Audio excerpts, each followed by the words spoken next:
Richard, I thought we might start with a finish, actually, and talk about the film Australia and the reports in the last couple of days that the ending has been changed and how that feels to have worked on a script and find out a week before the premiere that, in fact, a sad ending is going to be a happy ending. So I suppose I want to ask you how you feel about happy endings. No, look, I think the whole thing's it's a big beat up, and there's that many stories out there. There was one that there were 6 different endings, another one that there were actually a dozen different endings, and it's become like the Sydney Olympics. Like there's endless stories. Everyone's predicting its downfall. And well, it ended well, didn't it? Yeah, when the curtain goes up, it'll be a different thing.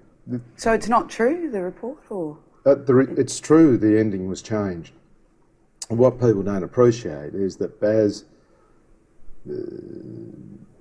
has got many great gifts, but not the least of them is his openness and generosity to the creativity of others.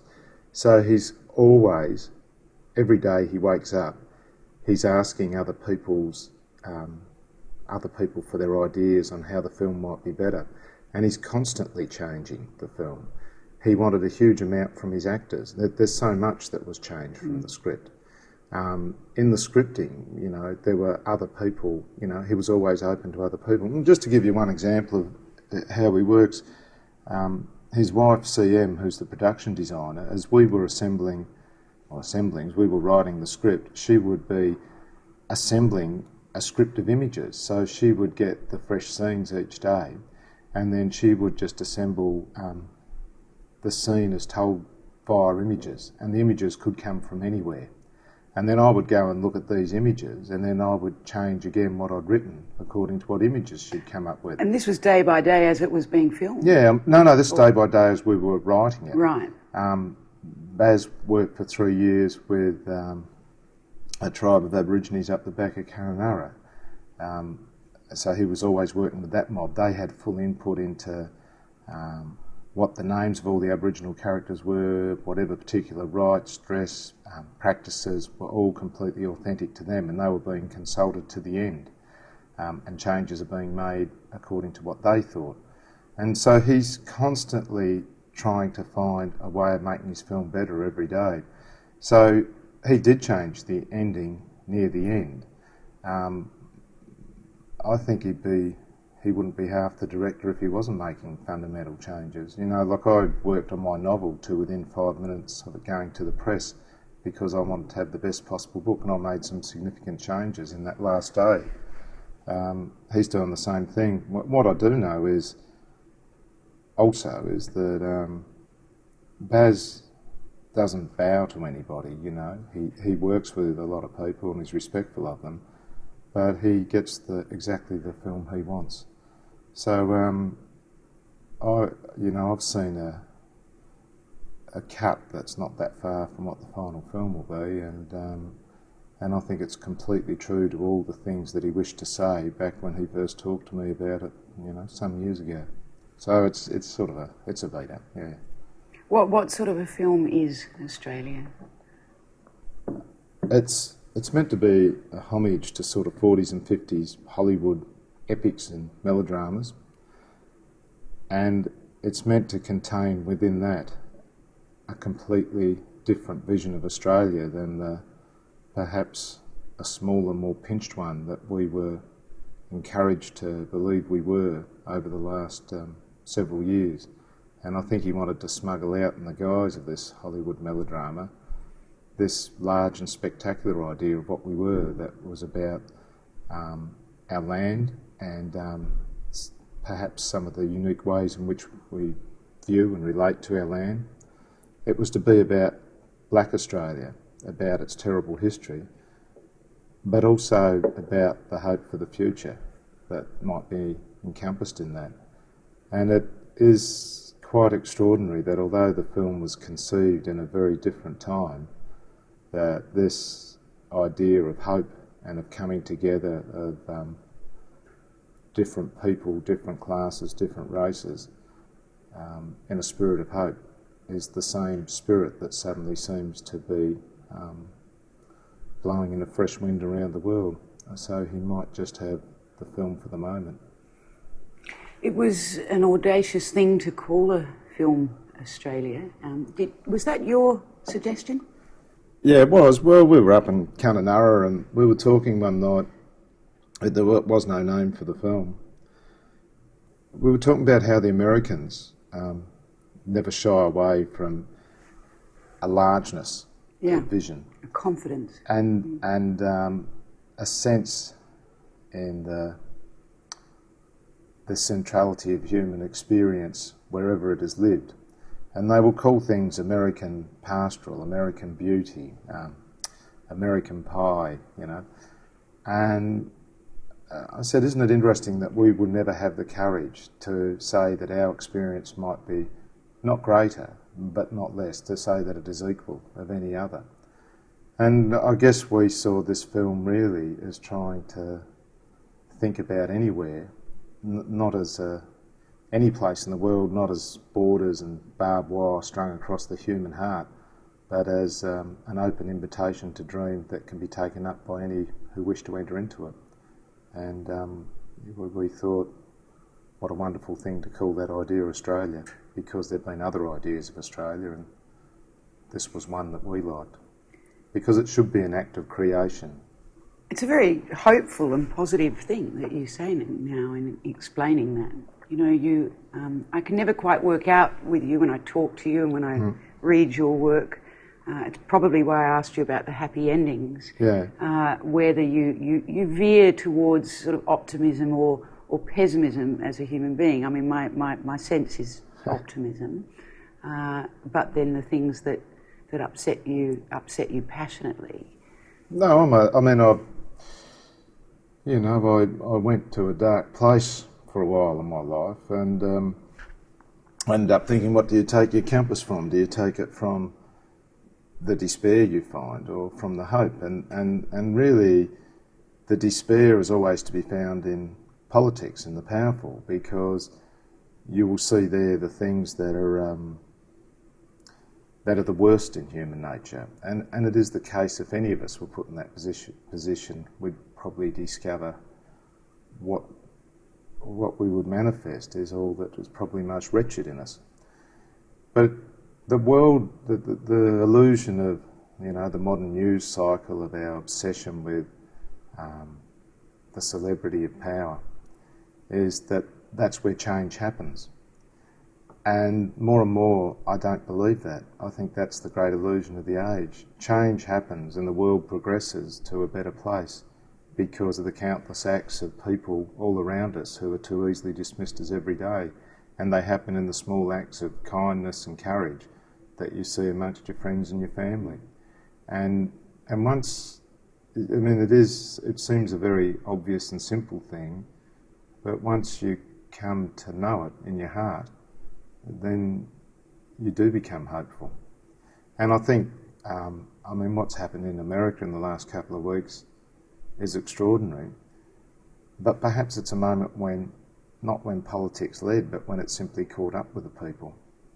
And that's why people are so excited about it, not just in the USA, but even more so everywhere else around the world. Yeah. Because we've had not just a politics, but an economy, culture, all based on the idea of division, and the divisions being hateful and destructive. And in the end, it's brought us to a crisis that is economic, which is environmental, and which is cultural and spiritual. And I think people, you don't have to understand the intricacies of hedge funds or be up on the latest manifestation of wedge politics to know something went badly awry in that understanding of how we might organise ourselves. You can just take a walk almost anywhere.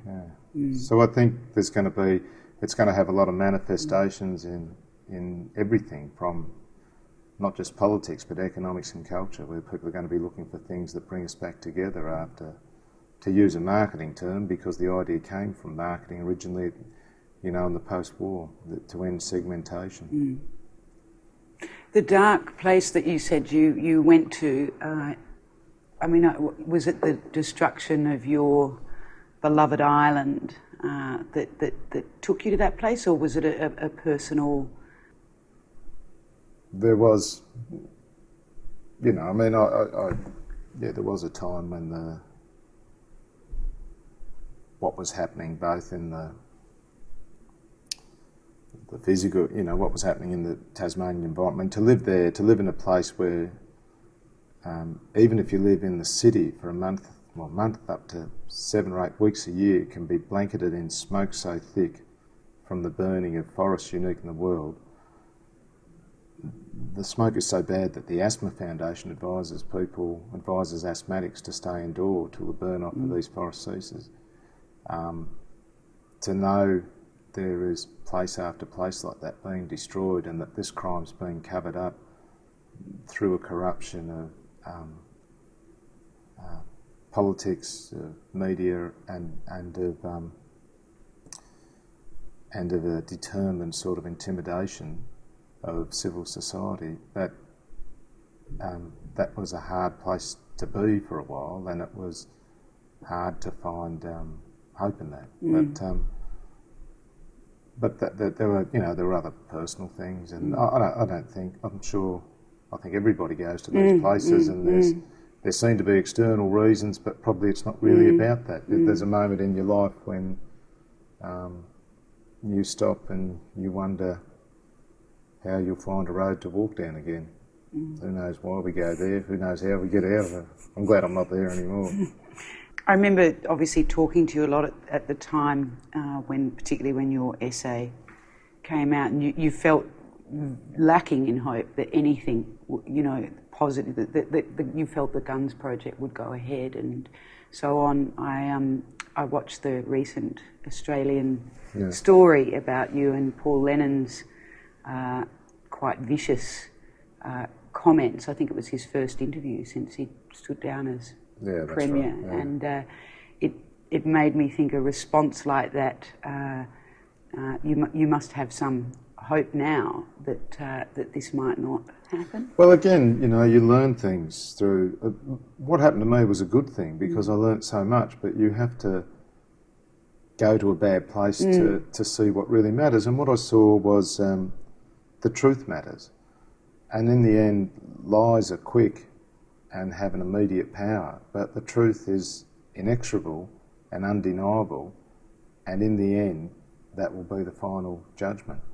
And therefore, what matters, you shouldn't seek to try and pretend that you can have political influence or that the things you say will have an immediate effect. Your only job is to bear witness as best you can to what you know. And you just keep doing that. You don't do it in a spirit of expectation that anything will change today or tomorrow, but that over time it will have an effect, because what I saw is that people have a hunger for the truth that is as powerful as their hunger for food or for other human beings, and it cannot be denied. And when they're fed lies, they know it. And it doesn't matter how powerful the machine is that, you know, with all the spinners, with all the media organisations and so on, people still see through it. And when one person speaks the truth, they know it, and it will move societies, and it will move them to change. So I also saw that when, even if it's only a handful of people, if they continue to speak their truth, things alter. So I became more and more hopeful, but not in any conventional way. Like I didn't, I don't expect the Labor Party to change, or I don't expect many things to help there immediately or even for some years. But I do believe large change is coming and fundamental change is coming. So I remember as a kid,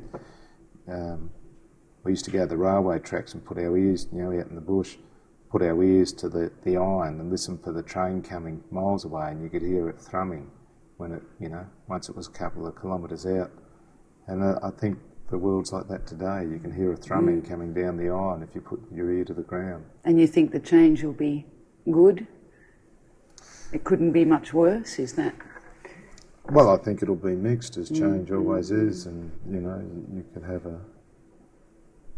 but No, I think some good things will come, but they'll need to, because we're facing large and difficult times.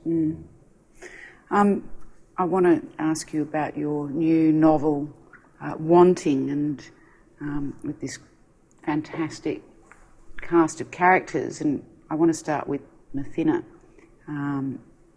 who's one of the main characters in your book, and she lives on the margins very much of the continent. And there's a sentence where she runs through the wet kangaroo grass of a wild island at the edge of the world, very much at the edge. And these other characters, Dickens and Sir John Franklin and so on, are right in the sort of epicentre of civilization in this 19th century world. And you live in a marginal place, I suppose, in Tasmania, but you keep getting drawn into the very centre, of the cultural and political life of Australia. And I wonder where you see yourself as fitting.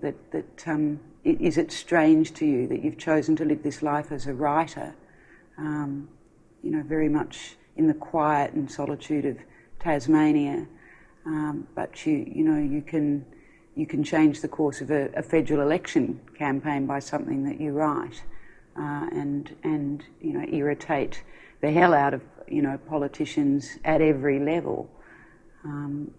Where do you see yourself?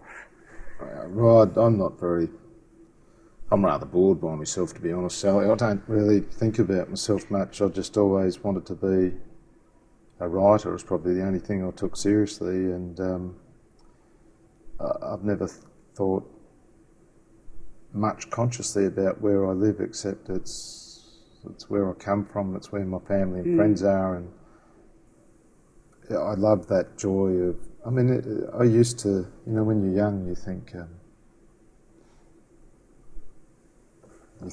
life is about trying to make simple things complex, but in the end you realise everything's very simple, and I love that childlike awe some people are able to stop and just watch a very ordinary moth on a leaf or something. That's the other. More and more I think it is about ridding yourself of that dull patina of need for complexity in your life, and just awakening to what is around you every day when you wake up.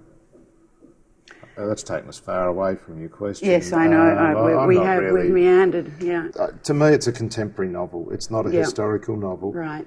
And I'm not trying to be dodge the historical fiction question. Not at all. But and I'm not trying to be cute about it. But always in the past, when writers took historical figures, if Shakespeare took Antony and Cleopatra, everyone understood that it wasn't about, a treatise on classical Roman history. That it was simply, it was a beautiful story about love and power. And my interests were about passion and desire, and these two stories of this unknown Aboriginal girl and this most famous man of his time seemed to me to be connected, not just by an odd series of events, but by something strange and mysterious that we all carry within our hearts, and that is this endless war between desire and our attempts to deny it and discipline it through what we call reason or thought or values, or and that's something that we can't escape as human beings, and it's something that goes on forever. And it's not, although the particular predicament in the novel is one that arises out of the values peculiar to that time, I think we're in many ways much more conformist and much more deformed by all the oddities of expectation that we carry as a burden these days. So it was that I wanted to address in the book, that war between wanting and reason.